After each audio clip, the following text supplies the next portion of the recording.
To get the best video quality out of the One X2, I always film in 5.7K resolution. When you reframe a 5.7K 360 video into a 16:9, a 1:1, or a 9:16 video, then the final output will be around 1080p because you're only using a section of the 5.7K 360 video. Now if you film in 4K or 3K resolution, then the final output will be even less than 1080p. The best frame rate depends on whether your country uses the NTSC system or the PAL system. Normally NTSC is used in the USA and the PAL system is used in the rest of the world. NTSC uses a multiple of 30 frames per second and the PAL system uses a multiple of 25 frames per second. If you use the wrong frame rate, then you might see light flickering in your video. Another way to stop light flickering is to go to Settings, General, Anti-Flicker, and select 50 Hz if you're in the PAL region and 60 Hz if you're in an NTSC region. The third and final way to stop light flickering is to set the correct shutter speed using manual exposure settings. If you are in a PAL region, then your shutter speed should be a multiple of 25, like 1/150th, 1/100th, and 1/200th of a second. If you are in a NTSC region, then your shutter speed should be a multiple of 30, like 1/160th, 1/120th, and 1/240th of a second. For better video quality, I prefer to set the video encoding to H.265 instead of H.264. So to do this, go to Settings, Video Encoding, 360 mode, and select H.265. I always use the vivid color profile for punchy social media colors. I recommend you never use log mode because it's very difficult to color grade. You really need 10-bit video to get the most out of log. If you try and color grade 8-bit log video, then it just breaks apart really easily. It's okay to leave your white balance on auto because the One X2 does a really good job of picking the right setting. If you find that the white balance is changing throughout your shot, then you can set it manually. Just cycle through each white balance setting and pick the one that looks the most natural. Generally on a bright sunny day, I set the white balance to 5000K, and on a cloudy day, I set the white balance to 6500K. If your One X2 video is blurry, then it's because your shutter speed is set too low using auto exposure settings.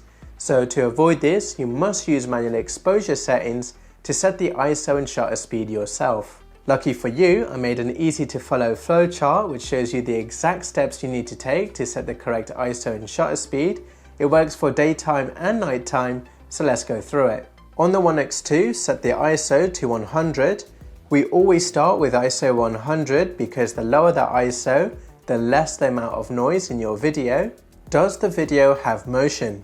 If your One X2 is completely still on a monopod, then there is no motion. If you are doing a slow-paced activity like walking or casual bike riding, then this is moderate motion. If you are doing fast-paced action like mountain biking or skiing, then this is extreme motion. So follow the arrow which matches the type of activity which you are doing. In this example, I want to walk with the One X2, so I will follow the moderate arrow. It says to set the shutter speed to 4 times the frames per second. So 4 times 25 is 100. So I will set the shutter speed to 1/100th of a second. The base setting is basically the minimum shutter speed required to avoid blurry video. Is the video too bright?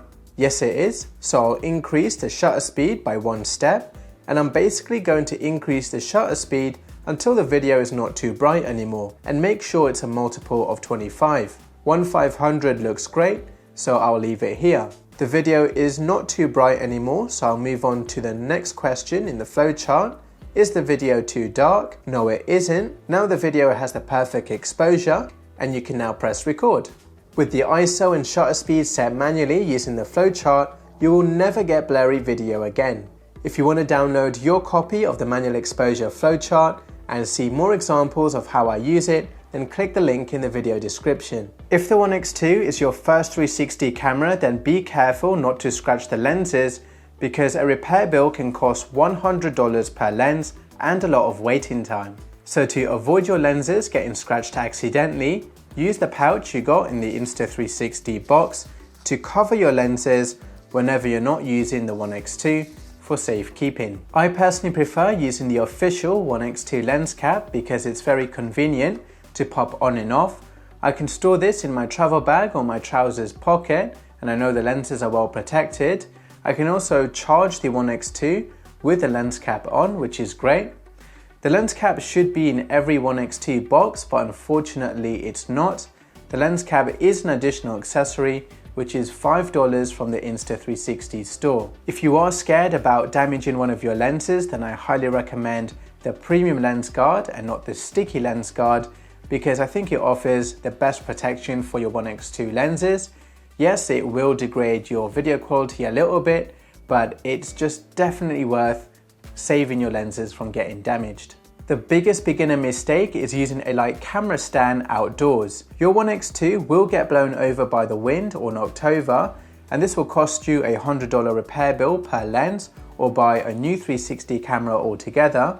So this is why I made the Best 360 monopod. It's a portable stand designed especially for 360 cameras. The long legs and 500 gram counterweight will reduce the chance of your 360 camera getting blown over by the wind.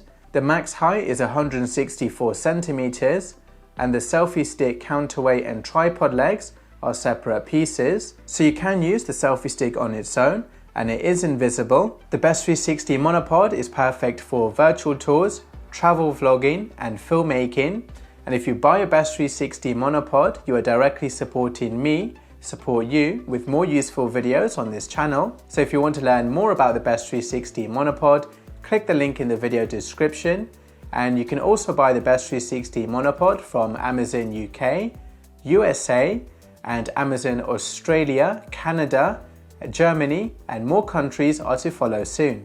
I often get asked what are the best export settings in the Insta360 app for Instagram and Facebook, because it always looks blurry or pixelated when it's uploaded onto social media. Unfortunately, this will be the case when you upload a fast-paced video. The video will look slightly better if it's a slow-paced video because the pixels are not changing as much. When you export a 9:16 video in the Insta360 app, the key is to experiment with the bitrate settings. In theory, setting a higher bitrate will make your video look better. So first, try export your video at 25 megabits per second, upload it onto Instagram, and see if it looks blurry.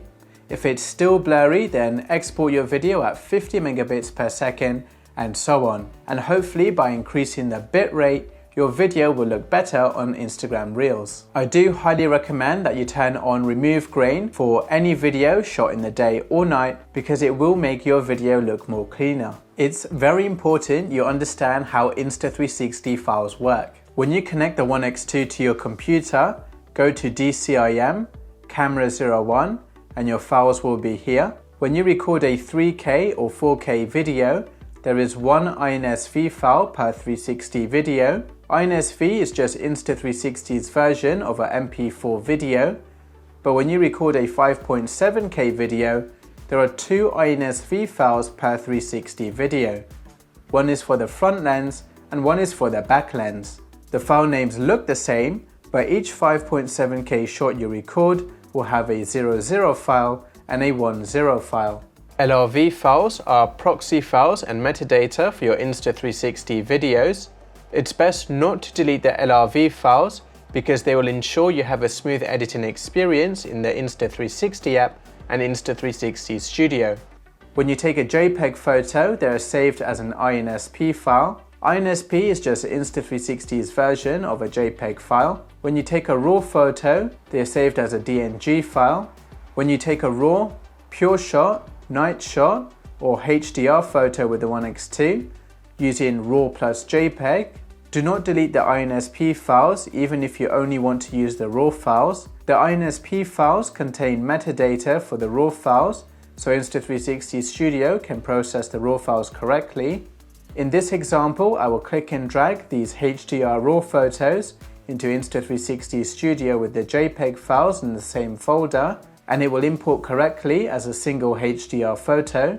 If I delete the JPEG files and drag the HDR RAW photos into Insta360 Studio, then the RAW photos import individually, which is incorrect. Never rename the INSV, INSP, or DNG files. Insta360 Studio reads the file names to process the files correctly. If you rename the files, then you might corrupt your footage. To see a thumbnail of your Insta360 videos and photos just like this, you need to download and install Insta360 Studio. I will leave a link in the video description. ShotLab in the Insta360 app can help you make cool shots really quickly. To find ShotLab, go to Stories, ShotLab, find the template you wish to recreate. In this case, I will pick Roll Planet.